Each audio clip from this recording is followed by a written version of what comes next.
উন্নতির দিকে দেশের দক্ষিণ পূর্বাঞ্চলের সার্বিক বন্যা পরিস্থিতি। ফেনী, নোয়াখালী, কুমিল্লায় পানি কমার সঙ্গে ভেসে উঠছে ক্ষয়ক্ষতির চিত্র। এসব এলাকায় এখনো পানিবন্দী দিন কাটাচ্ছেন লাখ লাখ মানুষ। প্রত্যন্ত এলাকাগুলোতে ত্রাণের জন্য চলছে হাহাকার।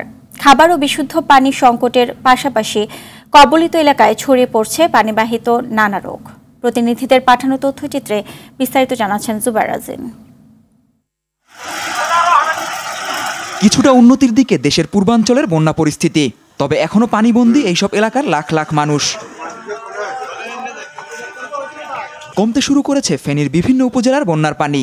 গত কয়েকদিনে কমেছে অন্তত 2 ফুট। ফেনী সদর, দাগনভূঞা ও সোনাগাজীতে এখনো পানিবন্দী দিন কাটাচ্ছে কয়েক লাখ মানুষ। দেখা দিয়েছে খাবার ও বিশুদ্ধ পানির সংকট, ছড়িয়ে পড়ছে পানিবাহিত নানা রোগ। পানিবন্দী কিছু কিছু মানুষ আছে, আর ত্রাণের প্রত্যন্ত অঞ্চলে এখনো পৌঁছতে পারতেছে না। ঘরের ভিতরে ধরুন 2 ফুটের উপরে হয়েছে পানি। আমরা আগদিরে দিয়ে যাই আশ্রয় রয়েছি। মাটি ঘরের অর্ধেক থেকে নামে গেছে। আমি এখন বড় অসুবিধা আছে। এখনো অপরিবর্তিত কুমিল্লার বন্যা পরিস্থিতি। 14টি উপজেলার বিভিন্ন এলাকা পানিতে তলিয়ে আছে। এখনো বুড়িচং উপজেলার গোমতী নদীর ভাঙা বাঁধ দিয়ে পানি ঢুকছে।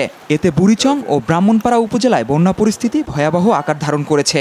কিছু এলাকায় পানি কমতে থাকায় ভেসে উঠছে ক্ষয়ক্ষতির চিত্র। লক্ষ্মীপুরে পানি কমতে শুরু করলেও দুর্ভোগ কমেনি মানুষের। জেলার 198টি আশ্রয় কেন্দ্রে প্রায় 30,000-এরও বেশি মানুষ আশ্রয় নিয়েছে। এরই মধ্যে দেখা দিয়েছে পানিবাহিত নানা রোগ। দুর্গতদের সেবা দিতে 66টি মেডিকেল টিম গঠন করেছে জেলা প্রশাসক। নোয়াখালীতেও কমছে বন্যার পানি। সদর, মাইজদী সহ বন্যা কবলিত 8 উপজেলায় অনেক এলাকায় এখনো হাঁটু থেকে কোমর পর্যন্ত পানি আছে। পানিবন্দী দিন কাটছে কয়েক লাখ মানুষের। চতুর্দিকে ত্রাণ আসতেছে, এই ত্রাণগুলো তো আপনার সঠিকভাবে বন্টন হতেছে না। কয়েকদিনের টানা বৃষ্টিতে প্লাবিত হয়েছে চাঁদপুরের বিভিন্ন এলাকা। এতে পানিবন্দী হয়ে পড়েছে লাখো মানুষ। হাতের মাঠে কাটে ধান পান যা গেছে সব তো শেষ।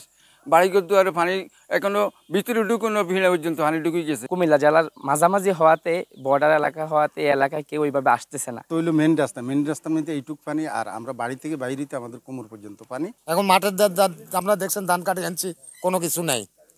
এখন জ্বালা ফালাইছি, জ্বালাও নাই। এদিকে কমতে শুরু করেছে মৌলভীবাজারের বন্যার পানি। মনু, ধলাই ও কুশিয়ারা নদীর পানি প্রবাহিত হচ্ছে বিপদসীমার নিচ দিয়ে। জুবাইর রাজিন, RTV।